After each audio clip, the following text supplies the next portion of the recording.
Apakah kamu sering merasa cemas, tapi tidak tahu harus bagaimana menghadapinya? Atau mungkin kecemasan itu datang begitu tiba-tiba dan membuatmu terjebak dalam perasaan tidak tenang sepanjang hari? Jika iya, kamu bukan satu-satunya.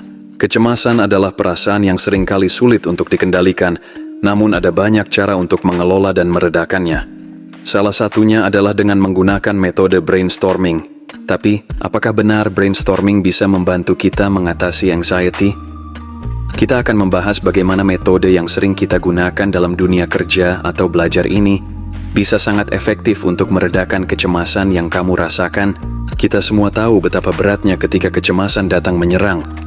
Tak jarang, perasaan cemas bisa mengganggu aktivitas sehari-hari, membuat kita merasa stres dan terkadang bahkan tidak bisa berpikir jernih.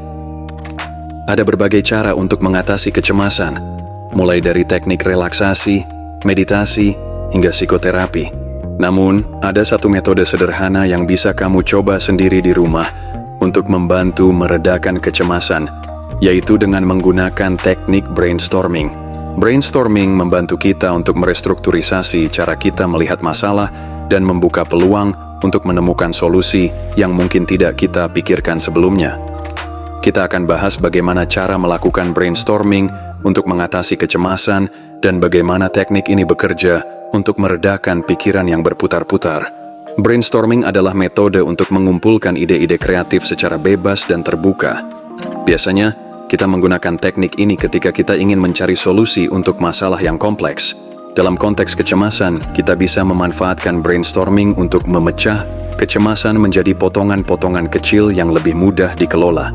Pernahkah kamu merasa kecemasanmu datang begitu banyak dalam satu waktu? Misalnya, kamu merasa cemas tentang pekerjaan, kehidupan sosial, dan masa depan, dan semua itu terasa seperti bola salju yang terus membesar. Kita seringkali merasa terjebak dalam pikiran dan kesulitan untuk melihat jalan keluar. Dengan brainstorming, kita bisa menuliskan dan mengelompokkan masalah-masalah tersebut, sehingga kita bisa melihatnya lebih jelas, terstruktur, dan akhirnya menemukan solusi untuk menghadapinya. Bagaimana cara kita bisa mulai menggunakan teknik brainstorming untuk mengelola kecemasan? Berikut adalah langkah-langkah yang bisa kamu ikuti untuk membantu meredakan kecemasan dan mendapatkan kembali kontrol atas pikiranmu. Langkah pertama adalah menuliskan semua kekhawatiran yang ada di pikiranmu. Banyak orang yang merasa cemas tanpa bisa mengidentifikasi dengan jelas apa yang sebenarnya mereka khawatirkan. Menulis adalah cara yang efektif untuk mengeluarkan pikiran yang berputar-putar di kepala kita. Cobalah untuk menuliskan setiap kecemasan, tanpa menyaring atau menilai apakah itu besar atau kecil. Apakah itu tentang pekerjaan yang menumpuk, hubungan yang terasa renggang, atau bahkan kecemasan tentang masa depan. Semua kekhawatiran itu layak untuk ditulis. Langkah kedua, jangan menilai pikiranmu, bebaskan dirimu. Pada tahap ini, jangan biarkan diri kamu menghakimi atau merasa malu dengan apa yang kamu tulis. Brainstorming adalah tentang bebas mengekspresikan apa yang ada di pikiranmu tanpa rasa takut atau penilaian. Ingat, kecemasan itu manusiawi dan tidak ada salahnya untuk merasa khawatir. Jika kita membatasi diri dengan rasa takut akan penilaian, kita justru akan semakin terjebak dalam perasaan cemas. Jadi, tuliskan semuanya. Setelah menulis semua kecemasan yang ada, langkah berikutnya adalah mengelompokkan masalah-masalah tersebut. Kamu bisa mengelompokkan kecemasan berdasarkan kategori tertentu. Misalnya, kecemasan tentang pekerjaan bisa satu kelompok, masalah dalam hubungan bisa kelompok lainnya, dan masalah pribadi atau keuangan bisa kelompok terpisah.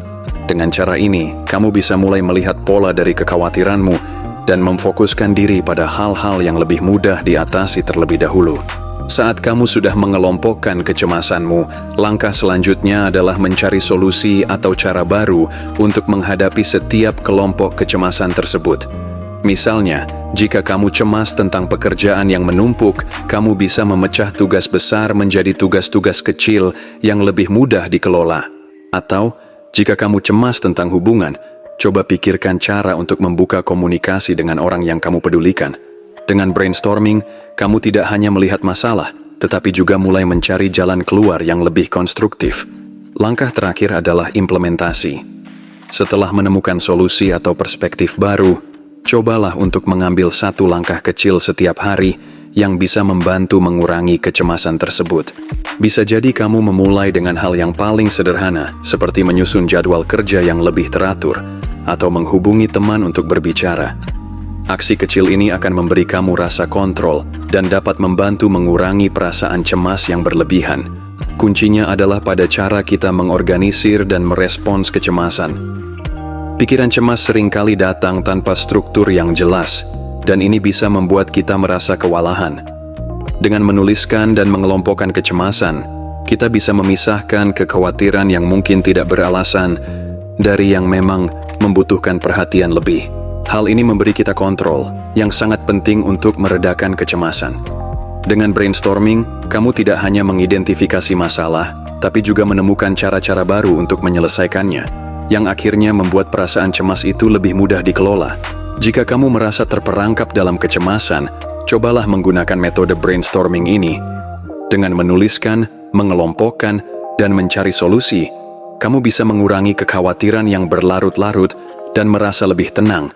Ingat, kecemasan adalah perasaan yang sangat normal, tetapi dengan strategi yang tepat, kamu bisa lebih siap menghadapinya.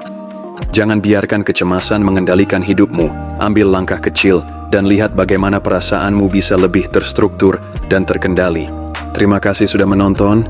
Jika kamu merasa video ini bermanfaat, jangan lupa untuk like, subscribe, dan share ke teman-teman kamu yang mungkin juga membutuhkan cara baru untuk mengelola kecemasan. Kalau kamu punya pengalaman atau pertanyaan, tinggalkan komentar di bawah. Kami akan senang mendengar cerita kamu. Sampai jumpa di video selanjutnya. Dan ingat, kamu tidak sendirian dalam perjalanan ini. Tetap semangat dan selalu jaga kesehatan mental kamu.